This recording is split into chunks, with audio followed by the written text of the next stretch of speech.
heard about me, what you see is what you get. I'm a Memphis, so I gotta keep it 10. She got turned on, panties came off when she got in the bins. All of my real favorite Franklin and Jackson, my friend. Welcome to Pep Talk. I'm your host, TJE. I'm here for another episode. This episode will be called Love, Loyalty in the Unbothered World, or Microwave Society, so on. So what I want to get to is basically coming off of a personal experience with really realizing that as a loyal person, you have to have strong boundaries. And I'm a loner by nature, but because I'm loyal, and loyal people are prayed after, because there's definitely less loyal people in the world than there are people who are unloyal, or they look like loyalty as a weakness because they're able to manipulate easily. Because if you're either with loyalty, you either have it or you don't. Now, it is true that a person can grow fond of a person and become loyal, but it's like it's different because they'll be learning loyalty, meaning that if times get rough, if the rubber meets the road, and they're not really a loyal person, it's more times than not that they'll go back to being who they actually are than sticking to being loyalty that they picked up because they became fond of somebody. So loyalty is one of those things that are kind of engraved in you. You either are or you aren't. If you can be bought off with money to do something to somebody who hasn't done anything to you, or has always been a help to you, or someone that you looked at as a friend, or even a family member, if you can be bought off, persuaded easily, or determined to go against somebody who has done nothing but good for you, you are not a loyal person. It's something that's in you, and more time than not, one characteristic that you may be able to pick up on somebody who's loyal is that they are most of the time mistreated to a point where they have to finally realize it's a thin line between loyalty and stupidity, because you're so loyal, and that you have to realize that your loyalty is giving this person a badge to be able to do things to you that you would normally allow people to do.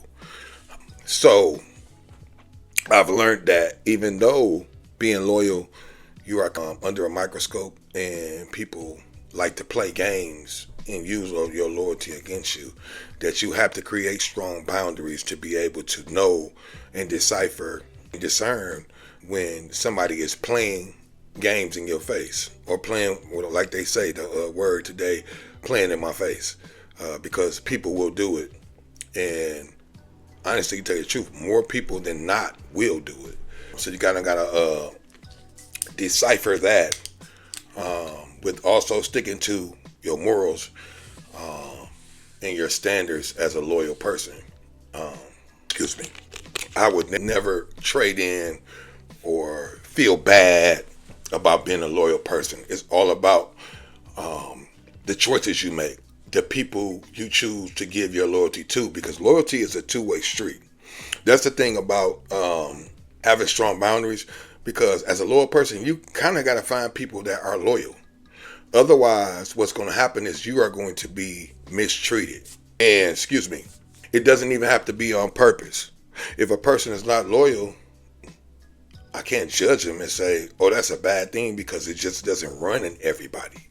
But you have to find your kind, your people, the people that have the same quality that you have, in order for you to get reciprocation, that give and take that everybody craves. Because at some point, you can't keep always blaming the other person. That's where accountability comes in, that you have to, maybe it's something about the type of person I'm picking. Why am I picking that type of person? Why am I picking people who are prone to, or who have shown that they are not loyal, but I'm loyal? So if I keep picking people who are not really my kind, because I'm covering it up as my type, Because you'll hear people say, oh, that ain't my type, or that's my type. Well, what has your type really done for you? Besides you being able to say, I have a type, or I know what I want type of thing, and cover it up as, oh, that's not my type.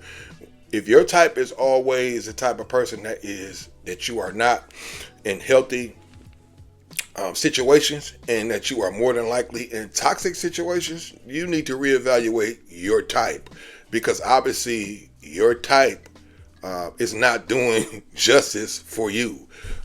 So that's where accountability comes in. Like some people, it's a certain thing that what do you call that, when somebody has been abused or has been mistreated, they indoctrinate that, when they take it on as this must be a part of what I need to see to feel like I'm being loved, because they have accepted it for so long that when they do get genuine and real unconditional love from somebody, they feel as though that's not real. You need to show me this, because they have been so toxic for so long that it has actually damaged a part of them.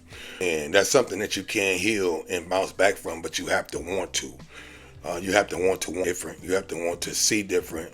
You have to want change. But even though loyalty is a hard thing to have, it's worth keeping, because when you find another person that is loyal, man, it'd probably be one of the best feelings in the world, because y'all gonna click, and it ain't gonna be like you are overwhelmed because you feel like you're not getting or you're not receiving what you give. It's gonna be a give and take, because another loyal person is gonna want to make you feel a certain type of way, just like you, as being a loyal person, will make somebody feel some type of way. So I guess as far as the topic, love and loyalty in a world where there's a microwave society, meaning there's instant gratification is what we need. If you can't get that, then you got to move along and just using people as their some type of puppets or robots or something. There's no feelings involved in this world today, whereas like, who can I get over on the fastest type of attitude or mindset.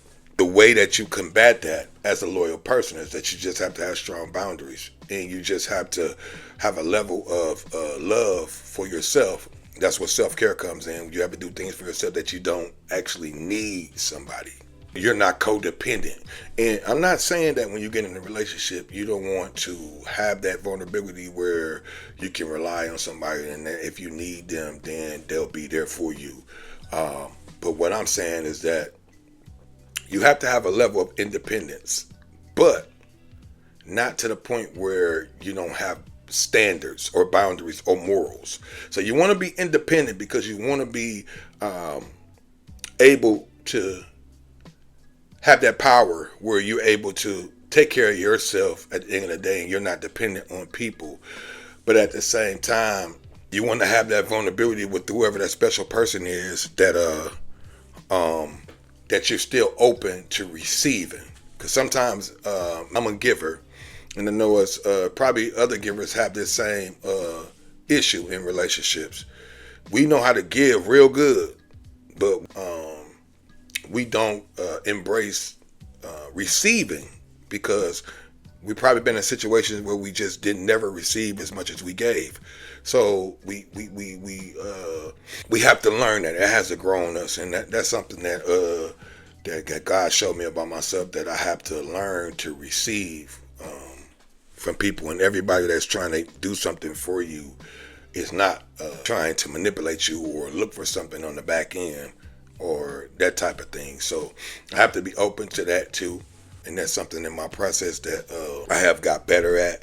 But I would say, I think that if you're a loyal person, don't stop being a loyal person, or don't look for ways to where you are emotionally detached, where you just are living in that middle ground where you don't have to show your loyalty because you're not showing your emotions.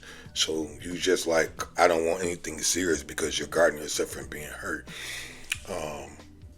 Don't never give up on that.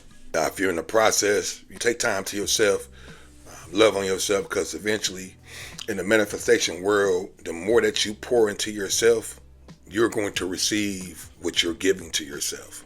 It's just a matter of time. It may not be on the timing that you want, because God moves in divine timing, and we have to learn to accept that.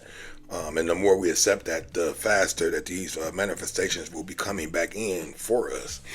But what you see is what you get.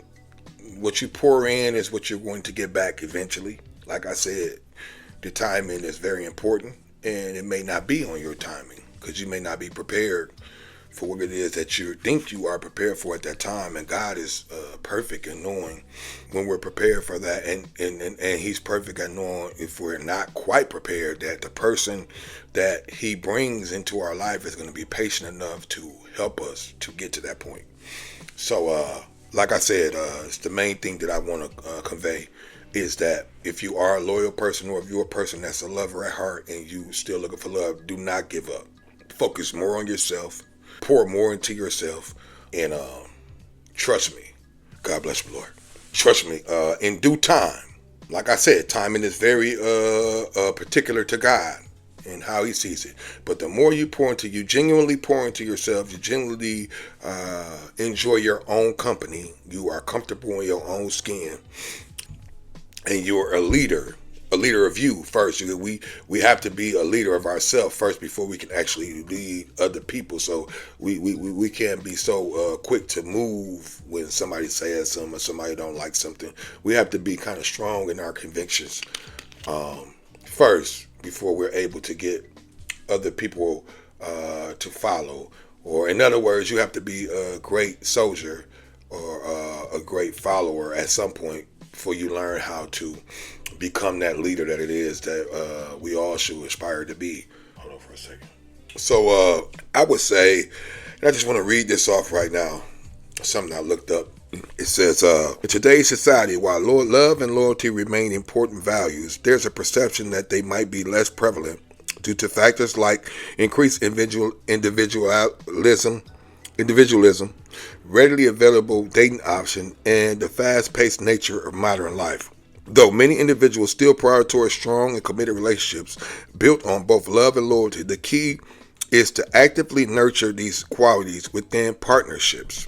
So they brought up individualism, which I was saying, it's good to have that part about you, but it can't be overbearing to the point where you're not allowing somebody else to love on you or to pour into you also. So it's a balance, and that's the thing about life, and thing about even with God. God wants us to have balanced lives. He doesn't want us to be too high or too low within anything. He wants us to be balanced. They say don't do this and don't do that. In certain religions, they go about what you shouldn't do, or you should do this and do that. God wants us to be balanced, and that's how it is as far as like, just like a woman. In today's world, women are more successful a lot than a lot of men are, and that's just you can look at the numbers, and of course we can make numbers say what we want them to say, but I'm just saying, as far as you see a lot of women that are very successful either in their fields or in their lives, and maybe love is something that they haven't been able to find a good situation with or whatever, but they get so within their masculine identity because they had to, because love is something that's been on the back burner, or something that they just couldn't get it right in the love situation. And it could be various reasons. It can be the type they're picking. It could be past scars and then not being able to get over that. It could be that they just are not interested right now at this time. It could be various reasons for that. But I'm just speaking on the basis of it. Women have a very, how can you say that?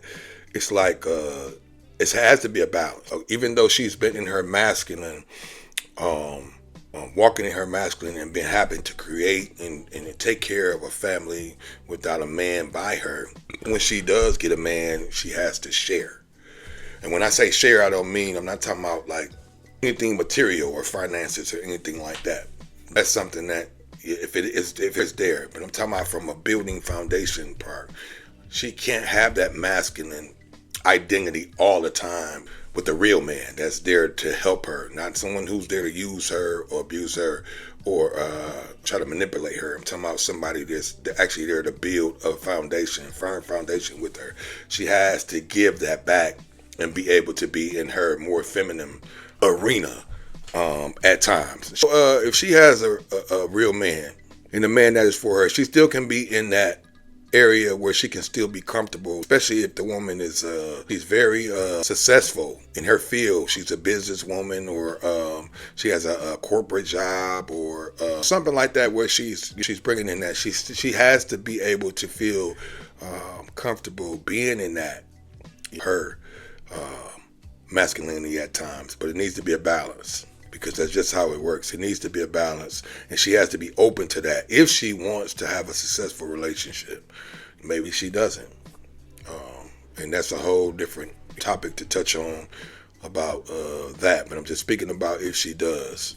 Certain things have to happen where she has to be open to certain things. If she has an attitude where, oh, I'm gonna do this way, and remember what she really doesn't want, what she's saying out of her mouth that she wants. So those type of things are going on too. But I think if she has the attitude to have that balance, a real man will understand that and will not be threatened by that. And as long as both of them want to be balanced, it can work. Most definitely can. So I guess let me read some more of this. Key points about love and loyalty today. Challenges with loyalty. The ease of online connections and social media can sometimes make it easier to stray from committed relationships, leading to questions about loyalty in modern dating. The importance of communication. Open and honest communication is crucial in maintaining loyalty, as it helps partners address concerns and build trust. I agree completely. Evolving definitions of love. While the core concept of love remains, modern society may have a more fluid understanding of what constitutes a loving relationship, with emphasis on personal growth and compatibility. Okay. Individualistic focus. The emphasis on personal fulfillment can sometimes lead individuals to prioritize their own needs over the needs of a partner, potentially impacting loyalty. Resilient relationships. Despite challenges, many people still value long-term committed relationships built on love and loyalty, recognizing the importance of a supporting partner. And that's very true. I'm going to read this, and then I'm going to speak for a moment and then close it up. How people can foster love and loyalty in today's society. Number one, clear communication. Expressing needs and expectations openly with your partner. That's a very good one. Active commitment. Demonstrating consistent effort in a relationship even during difficult times. That's very true. Mutual respect. Valuing each other's individuality and perspectives. True. Quality time. Prioritizing shared experience and meaningful interactions. Agreed. Building trust. Being reliable and honest with each other. Absolutely. So those are some of the ways.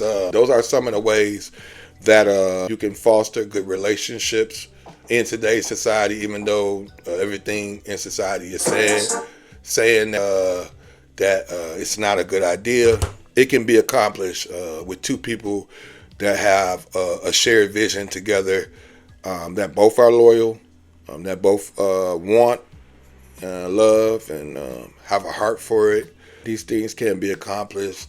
Anything can be accomplished, regardless of how daunting it looks, regardless of how hard that it might be. One thing I've realized, that if you really want something, you can make it happen. You most definitely can make it happen. So that's going to conclude the topic for today. Love and loyalty. Hopefully I was able to help somebody, or was in alignment with somebody's thinking. And this is always good for me. I've been busy today trying to take care of some business concerning this right here. Just going to start putting things into action. No need to talk about it. But I will see y'all the next time. Y'all be blessed, be good. TJE from Pep Talk. I'm out.